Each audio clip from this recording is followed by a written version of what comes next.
40 வீரர்களுக்கு மேல நம்ம வந்து துடி துடிக்க இருந்தோம். அந்த சவப்பெட்டிகள நீங்க எல்லாரும் பார்த்திருப்பீங்க. ஆனா ஒரு உண்மையான விஷயம் என்ன அப்டின்னா, அந்த சவப்பெட்டிகள்ல நீங்க பார்த்தீங்களே ஒழிய, அந்த சவப்பெட்டிக்குள்ள எந்த சடலமுமே இல்ல. எல்லாமே சிதைஞ்சு போயிருந்தது. யார் கை, யார் கால் மிக்ஸ் ஆயிருந்ததுன்னே தெரியாது. நகையும் சதையும் தான் அங்க கிடைச்சது. அசோக் சக்ரா அப்படின்றது பீஸ் டைம்ல ராணுவம் வழங்கக்கூடிய மிக உச்சபட்ச ஒரு ஜனாதிபதி வழங்கக்கூடிய மிக உச்சபட்சமான ஒரு வீரப்பதக்கம். அதை வாங்கிய முதல் காவல்துறையை சேர்ந்த பெண்மணி கமலேஷ் குமாரி அவர்கள்.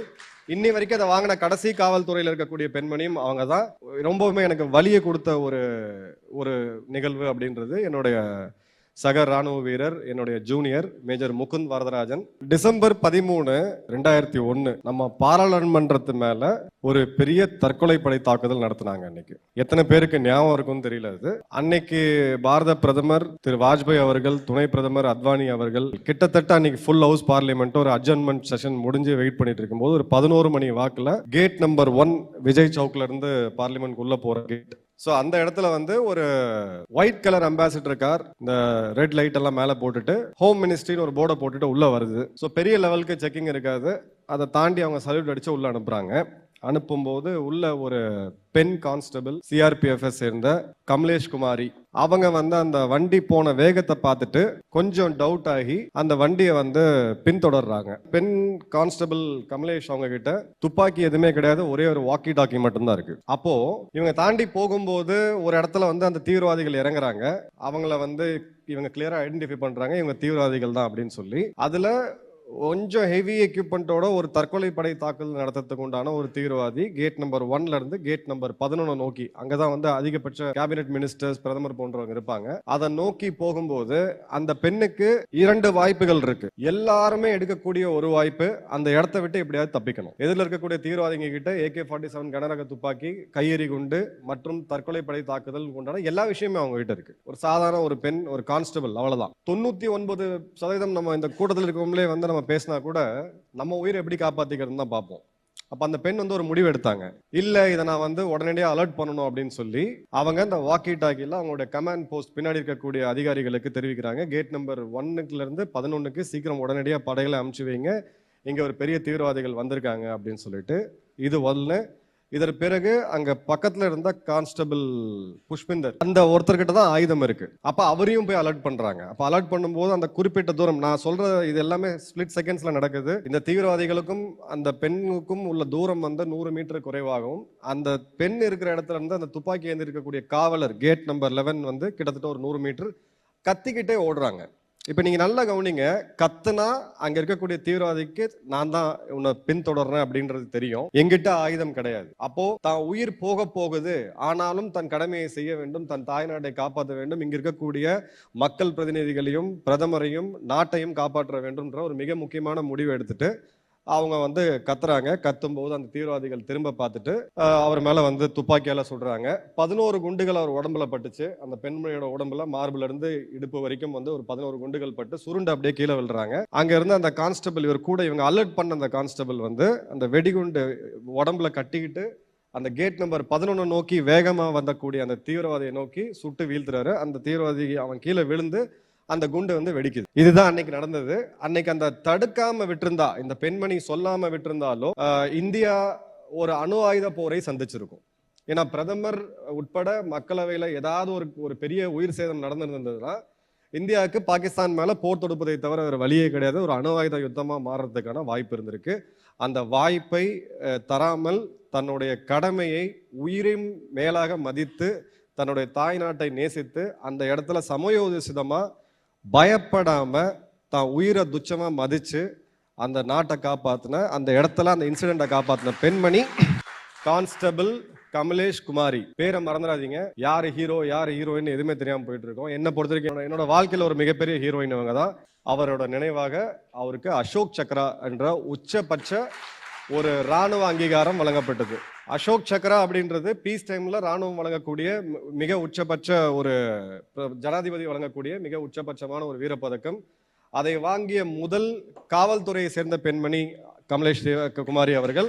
இன்னி வரைக்கும் அதை வாங்கின கடைசி காவல்துறையில் இருக்கக்கூடிய பெண்மணியும் அவங்க தான். இதை வாங்கின 2வது பெண்மணி அவங்க தான். இந்தியாவிலே 2 பேருக்கு தான், பெண்மணிகளுக்கு தான் அசோக் சக்ரா அப்படின்றது கிடைச்சிருக்கு. அப்படிப்பட்ட ஒரு வீரமங்கை வந்து பெற்றெடுத்து நம்ம வந்து கொடுத்துருக்கோம். எங்கேயோ ஏதோ பார்லிமெண்ட்ல ஏதோ அட்டாக் நடந்துச்சு, நம்ம இங்க சேஃபா இருக்கோம் அப்படின்ற அந்த மனநிலையில தான். அந்த பெண்மணியோட பேர் உங்கள எத்தனை பேருக்கு தெரிஞ்சிருக்கும் தெரியாது. நெவர் டூ லேட், தெரிஞ்சுக்கங்க. இப்ப அந்த குடும்பம் என்ன பண்றாங்கன்னா, அப்சல் குருவுக்கு நீங்க வந்து ஒரு இதை கொடுக்குறீங்க அப்படின்னா, அதாவது அவருக்கு பாவ மன்னிப்பு கொடுத்து அந்த தூக்கு தண்டனையை கேன்சல் பண்றீங்க அப்படின்னா, நீங்க எங்களுக்கு கொடுத்த மெடல் எதுவுமே தேவையில்லைன்னு சொல்லிட்டு அந்த அசோக் சக்ரா விருதை அந்த குடும்பம் திரும்ப கொடுத்தாங்க. அந்த தாக்குதல்ல வீரப்பதக்கம் வாங்கின 11 காவல்துறை அதிகாரிகள், அதுல நிறைய பேர் இறந்து போனாங்க. அவங்களும் தங்கள் பதக்கத்தை அரசாங்கத்துக்கு திரும்ப கொடுத்தாங்க. இப்ப இப்படி ஒரு நிகழ்வு நடக்கும்போது ஒரு நாட்டை ஆளக்கூடிய அரசு, ஒரு நாட்டை ஆளக்கூடிய தலைவன் கிட்ட இருந்து சாமானியரா நீங்க எதிர்பார்க்கக்கூடிய விஷயம் என்னவா இருக்கும்? தூக்குல போடுங்க. அப்படிப்பட்ட விஷக்கிருமிகள் நாட்டுல தேவை கிடையாது. அப்சல் குருவை வச்சு அவருக்கு ஜெயில சோறு போட்டுக்கிட்டு அவருக்கு வந்து இது பண்ணமா, அவருக்கு வந்து கிளெமன்சி கொடுக்கலாமா, அவருக்கு குடும்பம் இருக்கு, அப்ப அங்க இருந்தவங்களுக்கு குடும்பம் கிடையாது. அந்த பெண்ணோட வீரத்துக்கு நம்ம கொடுத்த அங்கீகாரம் என்ன அப்படின்ற கேள்வி, அடிப்படை கேள்வி எழுது. 2013ஆம் ஆண்டு அப்சல் குரு கடைசியாக எல்லா டிராமாவும் முடிஞ்சு அப்சல் குருவை தூக்குல போட்ட பிறகு அந்த வீரப்பதக்கத்தை இந்த குடும்பம் திரும்ப வாங்கினாங்க.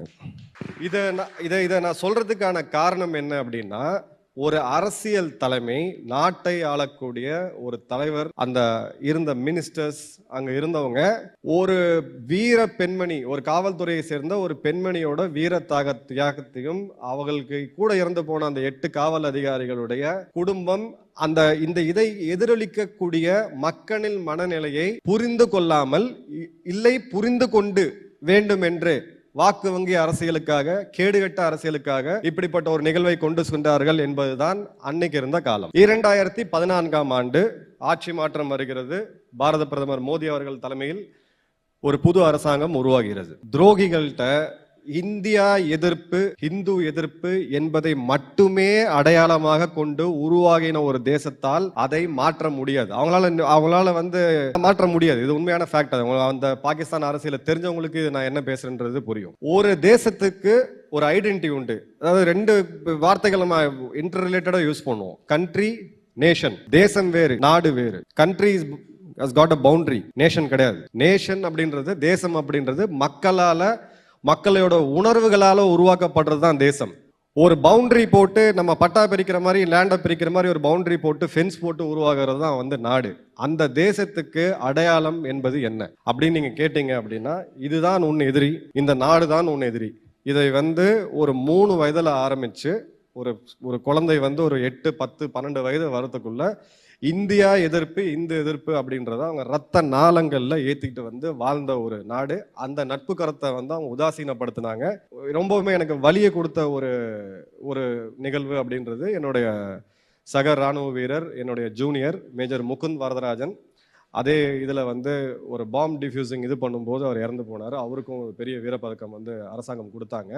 அதன் பிறகும் இன்னொரு நட்பு கருத்தை நம்ம நீட்டணும். அது எப்போ அப்படின்னா, இந்த பட்டான்கோட்ல தாக்குதல் நடந்திருக்கு. உங்களுடைய தீவிரவாத அமைப்புகள், குறிப்பா லஷ்கர் இ தொய்பா மற்றும் ஜெய்ஷ் இ முகமது, இவங்க 2 பேரும் சம்மந்தப்பட்டிருக்காங்க அப்படின்னு சொல்லும்போது, பாகிஸ்தானுடைய அதிகாரிகள் நாங்களும் வந்து இந்த விசாரணையில கலந்துக்குவோம். எங்களுக்கு வந்து பட்டான்கோட்ல வந்து இறங்கி எங்களுக்கு அதை ஆய்வு செய்யறதுக்கான பர்மிஷன் வேணும்னு கேட்டபோது அதையும் அவர் கொடுத்தார். அவர் மேல பல எதிர்ப்புகள் வந்துச்சு. அவரை ஆதரிக்கக்கூடியவர்களே வந்து நிறைய பேர் வந்து அவர் எதிர்க்கக்கூடிய ஒரு தருணமும் வந்துச்சு. அதன் பிறகு அதுல எந்த ஒரு ஆக்ஷனுமே எடுக்கல அப்படின்றத நம்ம பார்த்தோம். பிறகு ஊரி இருக்கக்கூடிய ஒரு ராணுவ கேம்ப்ல பாகிஸ்தானுடைய கமாண்டோ படைப்பிரிவு பேட் ஆக்ஷன் அப்படின்னு சொல்லுவாங்க, பார்டர் ஆக்ஷன் சொல்லுவாங்க, அங்கிருந்து தாண்டி உள்ள வந்து நம்மளுடைய வீரர்களை தலையை வெட்டினது ஒரு தற்கொலை படை தாக்குதல் நடத்துறாங்க. இதன் பிறகு இந்தியா கொடுத்த பதிலடி என்ன அப்படின்றது எல்லாருக்குமே தெரியும். அந்த டீட்டெயில நான் போக விரும்பல.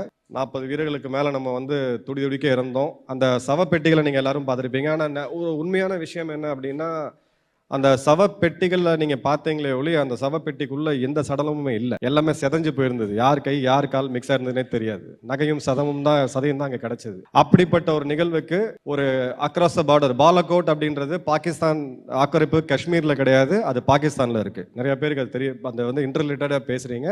கிட்டத்தட்ட 64 கிலோமீட்டர் உள்ள போய் ஒரு மிகப்பெரிய தாக்குதலை வந்து இந்திய விமானப்படை நடந்துச்சு. அந்த நடத்தும் போது பிரதமர் மோடி அவர்கள் அன்னைக்கு விடிய வெளிச்சந்தார் அப்படின்றது எத்தனை பேருக்கு தெரியும் தெரியாது. அதன் பிறகு நம்மளுடைய ஒரு விமானம் சுட்டு வீழ்த்தப்படுது. MiG-21 பைசன் ரக விமானம் வந்து சுட்டு வீழ்த்தப்படுது. நம்ம சென்னையை சேர்ந்த விங் கமாண்டர் அபிநந்தன் அவர்கள் சிறைபிடிக்கப்படுகிறார். போர் கைதிகளை எப்படி நீங்க வந்து ட்ரீட் செய்யணும், எப்படி நீங்க வந்து அவங்கள வந்து நீங்க ஹேண்டில் பண்ணணும் அப்படின்ற ஒரு கன்வென்ஷன் இருக்கு. அதுதான் யுத்த தர்மம். யுத்தத்திலயும் ஒரு தர்மம் இருக்கு. அந்த யுத்த தர்மம் தான் அதன்படி தான் நீங்கள் நடக்கணும் அப்படின்னு சொல்லும்போது அவர் உடலை வந்து 5 நாட்கள் கழித்து திரும்ப கொடுத்தாங்க. யுத்தத்தை தவிர வேற வழியே கிடையாது அப்படின்னு சொல்லி முன்னாள் இராணுவத்தினர் இல்லை இராணுவத்தில் இருந்த மூத்த அதிகாரிகள் எல்லாருமே அரசாங்கத்துக்கு வந்து ஒரு வலியுறுத்தி சொன்னோம். ஒரு யுத்தத்தில் வந்து எமோஷன்ஸ் எதுவுமே கிடையாது. எமோஷனலாக போயிட்டு இன்னைக்கு நம்ம போய் இப்போ படையெடுத்து போயிடுறோம், இதை பண்ணிடுறோம், அதை பண்ணிடுறோன்றது அதெல்லாம் வந்து யுத்தத்தில் கிடையாது.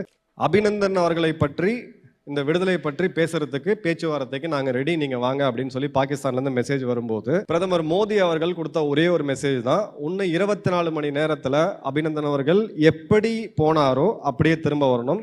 ஒரே ஒரு இராணுவ வீரர், ஒரு அதிகாரி, அவரோட உயிருக்கு எதுவுமே நடக்கக்கூடாது. அது வந்து அவரோட உயிர் சம்பந்தப்பட்ட விஷயம் கிடையாது. இது நாட்டோட தன்மானம் சம்பந்தப்பட்ட விஷயம். அந்த தன்மானத்தை எப்படி அடகு நம்ம வச்சோம் அப்படின்னு சொல்லி இப்போ ஒரு கொஞ்ச நேரத்துக்கு முன்னாடி தான் ஒரு நிகழ்வுல நான் உங்கள்கிட்ட சொல்லியிருந்தேன். அந்த மாதிரி ஒரு நிகழ்வு நடக்கக்கூடாது அப்படின்ற போது அந்த முடிவு அவர் எடுக்கிறாரு. இப்போ இது வந்து எமோஷனலா நீங்க எல்லாரும் கை தட்டுறீங்க, ஆனா இந்த முடிவுக்கு பின்னாடி எவ்வளவு பெரிய ஒரு ரிஸ்க் இருக்குன்றதை நீங்க யோசிச்சு பாருங்க. தோராயமா நான் சொல்றவங்களுக்கு ஒரு 3000-5000 உயிர்கள் அங்க வந்து போயிருக்கும். அப்போ பாகிஸ்தான் ஒரு இந்திய எதிர்ப்பை மட்டுமே அடையாளமாக கொண்ட அந்த நாடு எதிர்த்தாக்குதல் நடத்த வேண்டிய கட்டாயம் வரும் பொழுது இப்பேற்பட்ட ராணுவத்தை, இத்தனை 5 யுத்தங்கள் செய்து நம்மளால் ஜெயிக்க முடியாத ஒரு ராணுவத்தை எதிர்கொள்ள முடியாமல் அணு ஆயுதத்தை பிரயோகிப்பதற்கான வாய்ப்புகள் இருந்தது. அணு ஆயுதத்தை வந்து பிரயோகிச்சிருந்தாங்கன்னா இப்போ அவர் வந்து அந்த விஷயத்தை செஞ்சு அவர் கூட்டிட்டு வந்தாரு, நம்ம எல்லாம் கை தட்டுறோம்.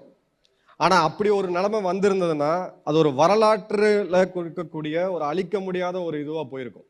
அதற்கும் அவர் தான் ரெஸ்பான்சிபிள். ஏன்னா லீடர்ஷிப்போட ஒரு அல்டிமேட் ஒரு விஷயம் என்ன தெரியுங்களா, அந்த லீடர் இந்த டாப் இஸ் ஆல்வேஸ் அலோன். எப்பயுமே ஒரு தனியாக தான் இருப்பார். ஏன்னா அந்த சில முடிவுகள் வந்து சரியான தருணத்துல அது சரியோ தவறோ அந்த முடிவுகளை எடுக்கிறதுக்கான ஒரு தலைமை பண்பு இருந்தால் மட்டும்தான் நீங்க அங்க போய் உட்கார முடியும்.